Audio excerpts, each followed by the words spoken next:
el Perú no puede seguir creciendo en este desorden, porque además nos hace mal a todos. Perdemos todo.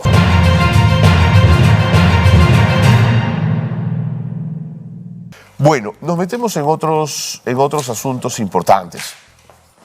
Cuando se da la ley de descentralización, de alguna manera intuíamos que el proceso de descentralización iba a generar un ordenamiento del territorio, donde hubiese claras definiciones institucionales de quién tenía que hacer qué, ¿no es cierto? Bueno, en el tiempo, por supuesto, eso no ocurrió y se acaba de promulgar, y yo creo que eso es bueno, una ley de ordenamiento territorial. El asunto es ponerle la lupa a la ley y ver qué trae en su contenido. Bueno, para eso está Ricardo Boll, a quien queremos, apreciamos y agradecemos que siempre esté con nosotros, asesor científico de Nativa, profesor universitario, jefe del Departamento de Geografía de la Universidad Católica. Ricardo, bienvenido. Carlos, muchas gracias, ¿Cómo Carlos? te va? Buenos días. No sé si he presentado bien el tema, si sientes que esta norma nos ayuda en algo. Mira, el tema de ordenamiento territorial es tan importante que cada presidente en su discurso inaugural ha traído el tema, excepto, debo decir, me parece, los 3 últimos presidentes. He perdido un poco la cuenta de la cantidad de presidentes que han habido, pero Humala, Toledo, el propio Alan García hablaron de ordenamiento territorial. Tal vez el que hizo más énfasis, de hecho, fue Humala y Toledo también. Sin embargo, en los últimos puestos han sido un tema que ha pasado de manera muy ligera, ¿no? Sin embargo, el Perú no puede seguir creciendo en este desorden, porque además nos hace mal a todos. Perdemos todos, ¿no? Es cierto que el territorio se ordena dependiendo de casi siempre unos intereses que tienen más poder, que tienen más capacidad de decisión, que tienen incluso mejor marketing. Entonces, claro, esto es importante para el desarrollo del país. Entonces, todo se ordena alrededor de él históricamente, debo decir. Sin embargo, te traigo otro tema también, porque lo que está pasando en Chile creo que amerita unos minutos. Buen punto. Sí, vi las inundaciones tremendas. Así, ¿no? Después además de vivir una sequía muy fuerte y además sufrir desde su agricultura la escasez de agua, ¿no? Este estrés hídrico del que hablábamos hace unas semanas. Justamente producto, le echan la culpa un poco a la palta, ¿no? Este boom de la palta en Chile. ¿Por qué le echan la culpa a la palta? Bueno, primero porque es altamente demandante en agua, pero además porque lo que ha pasado es que ha habido una sustitución de cultivos, ¿no? Entonces, claro, en vez de estar produciendo comida en algunos lugares, como el mercado manda, y la palta tiene mejor precio que algunos otros productos, se ha pasado a aumentar las hectáreas de paltas. Entiendo. Y lo que además es un poco triste, porque a veces los suelos fértiles terminan siendo utilizados para árboles, que podrían aguantar suelos no tan fértiles como con piedras, menos superficiales, en fin. Vamos a comenzar un poquito para ver un poco lo que está pasando con el fenómeno del Niño en estos días. Si comenzamos con las imágenes, por favor, para poder ver un poco el panorama de estas semanas. Ahí lo tenemos, Ricardo. Te traigo 3 imágenes satélite de las 3 últimas semanas. Esta es del 8 de agosto y tenemos la anormalidad, ¿no? Las anomalías, es decir, la diferencia con el promedio. Y podemos ver que frente a la costa peruana tenemos, como siempre, esto ya lo hemos visto varias veces, 4, 5 y hasta 6 grados por encima del promedio. Ya habíamos hecho notar que en el norte de Chile también teníamos una especie de burbuja, ¿no? Roja, ¿no? Que está ahí además, es sorprendente. Exactamente. Eso ya pasaba a comienzos de mes. Si vemos rápidamente las siguientes, vamos a ver la del 15, donde esta permanece, es decir, no fue un hecho aislado, y la de ayer, antes de ayer, que sería la del 21, que digamos, se está reafirmando. Pero lo interesante es que la zona roja empieza a cubrir este espacio vacío entre el norte de Chile y el centro de Perú. Entonces, probablemente esto aumente. Ahora, estas lluvias tienen que ver con el fenómeno del Niño, sí y no. Lo que tenemos es esta corriente fría, ¿no? Que como ya sabemos, la corriente peruana o corriente de Humboldt, que viene desde la zona austral, se acerca al Perú, pero toda esa parte azul, que está debajo de 20 grados, debería de llegar casi hasta Piura, incluso un poquito corriendo por el Ecuador. Estas son las temperaturas reales, digamos, ¿no? Si vemos la siguiente, vamos a ver un poquito otra escala, y es el caso peruano. Entonces lo que tenemos aquí es un detalle que ya muestra esta parte en el sur con esta burbuja, y lo mismo, esta imagen es del 8, vamos a ver la del 15 y vamos a ver la del 21. Ahí está, pues. Y esta, como puedes ver, la costa sur del Perú sigue calentándose. Digamos, de repente no se está calentando, pero está manteniendo las temperaturas, lo que aumenta, digamos, la diferencia con el promedio, ¿no? Ricardo, pero para un ojo no entendido en estas cosas, la sensación es que esta marea roja impacta de frente contra el Perú, es decir, se viene pero con todo y con una enorme intensidad. Esa es la preocupación, ¿no? Ahora, recordemos que esto es con respecto al promedio, es decir, está más caliente de lo que debería, pero tampoco es que esté en ebullición, ¿no? Bueno, O sea, ya, de acuerdo. pero ciertamente tiene que ver con el niño y ahí tendremos que estar atentos para ver cómo se desenvuelve en las próximas semanas. Ok. Si vemos la siguiente, comenzamos a ver un poco el caso chileno. Ok. Esta es una imagen que desde una página web estupenda, se llama Windy, arriba está su logo. Cualquiera de las personas que nos siguen pueden googlear Windy y van a encontrar esta página que a la derecha tiene un menú súper diverso donde podemos ver vientos, temperaturas, nieve, precipitaciones, incluso las fotos aéreas, satélites, de diferentes alturas en la atmósfera. Ah, qué interesante. Y lo que tenemos ahí es toda esta mancha de nubes que está conformada por el encuentro de dos frentes de aire. En el Perú no estamos muy acostumbrados a hablar de frentes de aire, primero porque casi no los tenemos, pero además porque esto nos enseña en los colegios, que es una pena. En otros países el típico hombre del tiempo, ¿no? Habla de los frentes y cómo se acerca el viento frío y el viento cálido. ¿Por qué tenemos aquí un frente frío? Bueno, porque el sur de Chile está cerca a la zona austral y tenemos unos vientos que van, digamos, hacia el este. Eso te preguntar, ¿la nube entra desde el lado, digamos, desde Argentina hacia Chile o viceversa, Ricardo? En realidad está como estancada, se mueve un poquito hacia la derecha porque tiene que ver con unos vientos que van hacia el este. Y justamente aquí podemos ver la zona de lluvias. ¿Por qué? Porque tenemos unos vientos que van un poco hacia el norte, fríos, y se están encontrando con los vientos un poco que vienen desde el norte, Okay. que vienen hacia el sur, justamente vinculados con el fenómeno del Niño. Claro. Entonces tenemos unos vientos más cálidos y más húmedos, y en el sur tenemos unos vientos fríos. Esta humedad, al enfriarse, crea nubes, que es Eso lo que acabamos de ver, claro. y al seguirse enfriando crea precipitaciones enormes. Lo que ha llovido es hasta unos 8, 10 milímetros, recordemos, es 1 centímetro de agua en menos de 24 horas. Recordemos que esta agua se va acumulando, ¿no? Producto del relieve, y es lo que ha creado inundaciones y está haciendo que, me parece que 4 distritos de Chile hayan sido declarados en emergencia. 4.000 personas afectadas. Tenemos además fallecidos, ¿no? Realmente triste, ¿no? Además, en términos de desastres, tenemos unos incendios terribles en Grecia. Han encontrado en un bosque un grupo de migrantes, estos migrantes que pasan de país en país, un poco tratando de llegar a Europa, la Europa más desarrollada, y han encontrado 26 cadáveres en un bosque, ¿no? Tremendo. Realmente. Hablemos un poquito de ordenamiento territorial, Dale. porque por esto es que hay que ordenar el territorio, porque entre otros temas, el ordenamiento territorial identifica las zonas vulnerables, Claro. y nos dice qué debemos hacer y qué no debemos hacer. Entonces, aunque el ordenamiento territorial, su principal objetivo no es evitar los desastres, tiene un componente muy importante. Debo decir que el principal objetivo, por supuesto, del ordenamiento territorial es el desarrollo del país. El desarrollo sostenible, además, ¿cierto? Exactamente. Claro. ¿No? El mejor uso de los recursos. De acuerdo. Lo que tenemos acá es una imagen de Lima. Muy bien. Hoy día quisiera hablar de por qué debemos hacer ordenamiento Ok. territorial.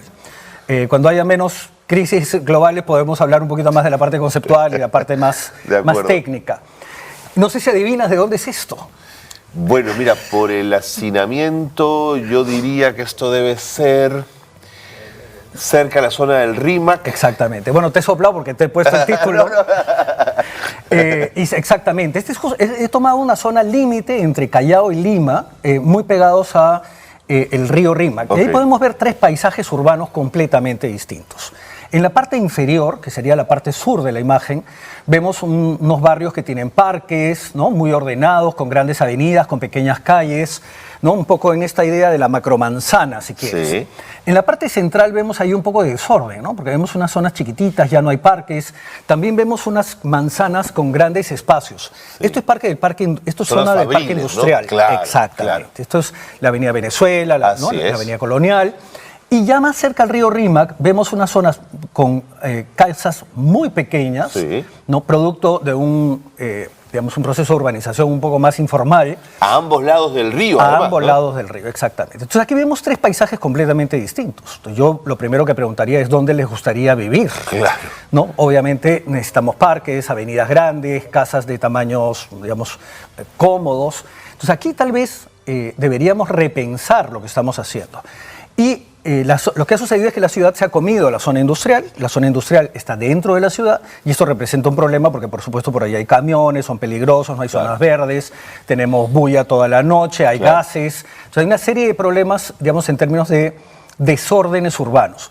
Esto representa también una oportunidad porque se puede reordenar. El principio de ordenamiento territorial es ordenar lo desordenado. Okay. Lo que en un momento se pensó como una buena idea, como una salida, como una respuesta a un problema, con el tiempo se puede convertir en un nuevo problema.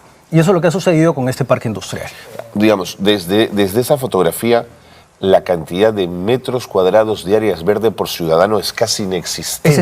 Ese es el primer problema. Pero justamente cuando hacemos un buen diagnóstico como el que tú acabas de hacer, podemos recién hacer las propuestas. ¿De dónde saco áreas verdes? Claro. La primera puede ser el río Rímac, lo que involucraría incluso tal vez, digamos, que el Estado expropie, ¿no? Una franja y poder generar un área verde. Pero también hay otra oportunidad porque el Estado podría comprar, adquirir estas manzanas industriales y de repente imagínate que tengamos aquí un Central Park. Claro.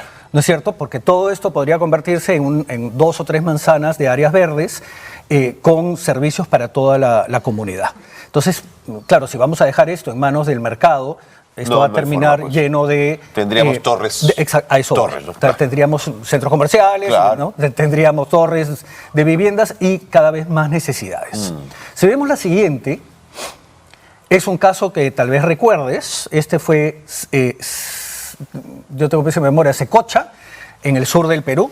Cuando lo veas un poco mejor vas a recordar, pero es un huaico que pasó sobre una zona minera informal. Ya. Lo que vemos ahí se llama un abanico aluvial, es decir, todo ese triángulo que tiene unas rayitas en diagonal es material sedimentario que ha sido traído por la cuenca y esto nunca debió haber sido urbanizado. ¿Qué fue lo que sucedió? Si vemos la siguiente imagen, porque esta imagen es de 2004. Ok.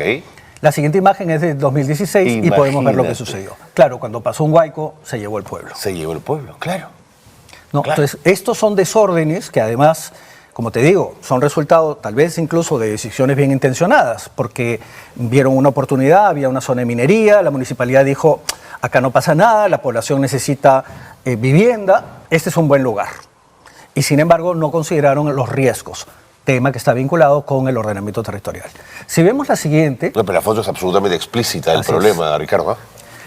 Este es aquí nomás en Lima, este es el departamento de Lima, esto es en Aspitia, Cañete, y es este famoso sitio, este famoso valle, Aspitia, Sí, que es muy bonito. que mucha gente compra Sí, casas sí, y dicen claro. que lindo valle. Y fíjate, junto al río hay un canal y todo esto era una zona agrícola en el año 2007. Y camaroneras también, Así Ricardo, es. si me lo permites.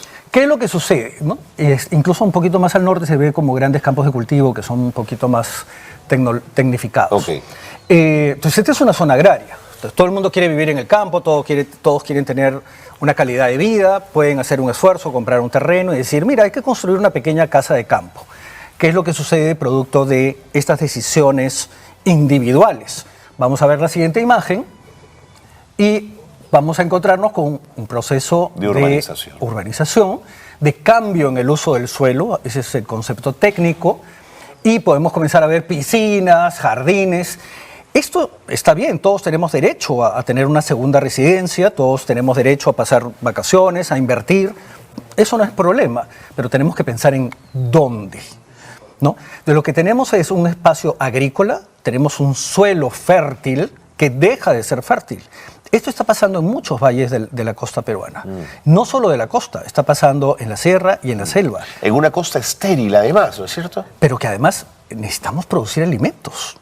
O sea, recrearnos puede hacerse casi en cualquier lugar. Producir alimentos solo se puede hacer sobre suelos fértiles. Clarísimo. ¿No? Si vemos la siguiente, vamos a ver un caso similar, me parece. Este es justamente en la selva. Madre de Dios. Esta es una imagen del año 2000. Y esta zona blanca que ven que une dos ríos en la esquina inferior izquierda, es lo que se llama laberinto. Es la zona históricamente minera. Tenemos unos ríos y podemos ver la carretera que está siendo deforestada, ¿no? Porque la carretera abre accesibilidad y la gente dice, bueno, compremos un terreno, hagamos algo de agricultura. De hecho, es muy interesante esa carretera porque además hay campos experimentales, muy, muy interesante. ¿Qué es lo que ha pasado en el tiempo? Vamos a ver la siguiente imagen. La otra imagen ya es del año 2020, me parece. Sí. ¿Está ahí? Y podemos ver claramente el cambio. Esto es producto de la minería ilegal. Ojo. Hay una deforestación enorme. Fíjate además lo que ha pasado en la carretera, cómo se sigue deforestando. ¿Qué tiempo entre foto y foto? Esta es, me Esta es parece, 2020, 20 años. la anterior era Del año 2000. en 20 años ocurrió En 20 esto. años, y esta es una imagen que ya es desactualizada, porque este proceso es muy agresivo. Entonces tenemos estos mineros que ven una oportunidad, que dicen, mira, este es el monte, los árboles crecen solos, lo último que falta son árboles, acá hay una oportunidad para hacer dinero rápidamente. Entonces hay un proceso de deforestación, ese suelo se draga, ¿no? Entonces lo que hacen es remover los fangos, remover los limos y las arcillas, buscar el mineral y procesarlo ahí mismo, que es otro problema, porque como bien sabes, se utiliza Químicos. mercurio. Sí, claro. Y este mercurio se disuelve en el agua y hoy día los peces están contaminados.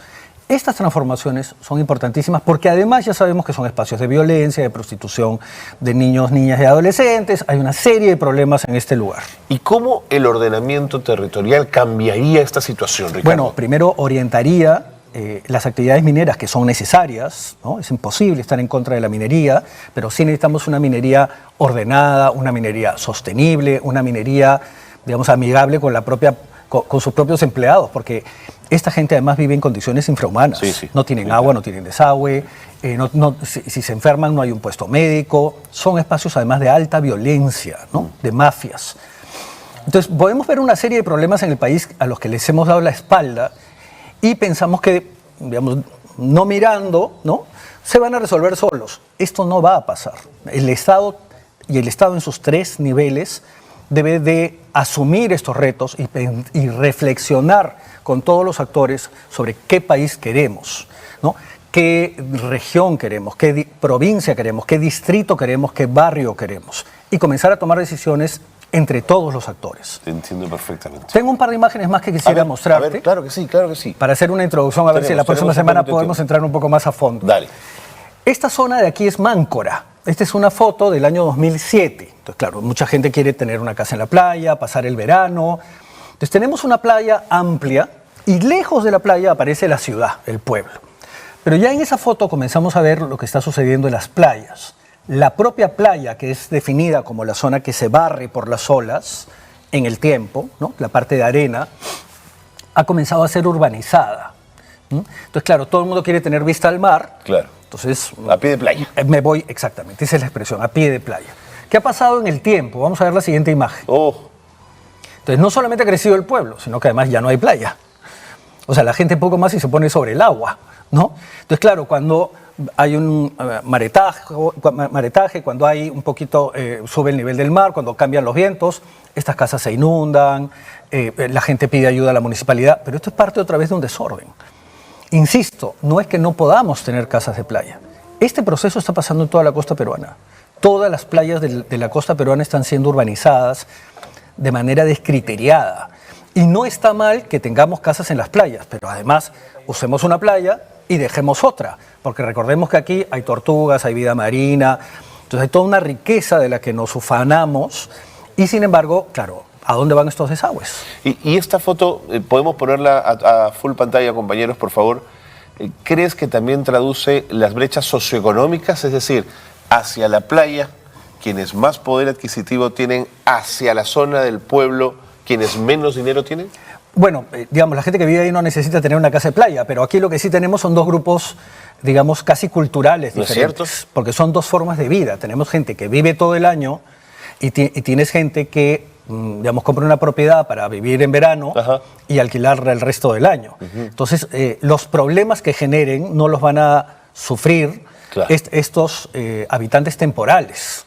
¿Y el agua de dónde viene? ¿El agua potable? Bueno, en el norte felizmente hay bastante agua y estamos, digamos, cerca a Tumbes todavía, pero ciertamente en muchas partes de la costa tenemos ese problema. Me parece que la siguiente hace alusión justo al tema que tú Última planteas. fotografía para ir con diarios, Ricardo, por favor. Claro que sí. Este es un Tarapoto. caso en Tarapoto y es una foto del año 2000, no veo bien, 5. Yo te digo, 2005. Gracias. Y podemos ver un Tarapoto pequeño rodeado por, digamos, un amplio y rico valle, ¿no? Todo eso es agricultura. ¿Y qué es lo que ha pasado, no? También el fenómeno de la segunda residencia, pero en la selva, ¿no? Esto también pasa en el Valle Sagrado. Sí. ¿Qué sucede? Sí. Insisto, estos campos de cultivo que antes producían alimentos, ahora son espacios de recreación. O sea, hemos pasado de campos de cultivo a jardines. Incluso puedes ver lo verde, pero ya no produce alimentos una buena parte de esto. Tarapoto sigue creciendo, ¿no? De manera desordenada, como tú puedes ver, hay como parches verdes, parches grises, no es que haya un límite claro entre la ciudad y el campo, ¿no? No se ha definido, no se ha planificado suficientemente bien, y la planificación no es solamente aquí está el plan, ¿no? O aquí está el mapa, sino justamente hacer control, claro, ¿no? sobre estas acciones. Totalmente. Así que bueno, las próximas semanas seguramente seguiremos conversando sobre los temas de ordenamiento territorial. Lo que he querido es mostrar la necesidad que tiene el país, los problemas y los desórdenes que ya debemos de enfrentar, porque si bien todavía son pequeños, estos pueden crecer y nos pueden ganar. De acuerdo. Creo que ha sido sumamente claro, además con el material que nos has traído, Ricardo. Muchas gracias. Muchas gracias a ustedes. En la próxima semana seguimos hablando de ordenamiento Eso territorial. espero. Dale. Gracias, Ricardo, por estar con nosotros. Ricardo Boll, asesor científico de Nativa, ha estado con nosotros esta mañana en Nativa, mostrándonos las complejidades que enfrenta el ordenamiento territorial. Ricardo Boll siempre con la precisión con la que suele hablar en el programa.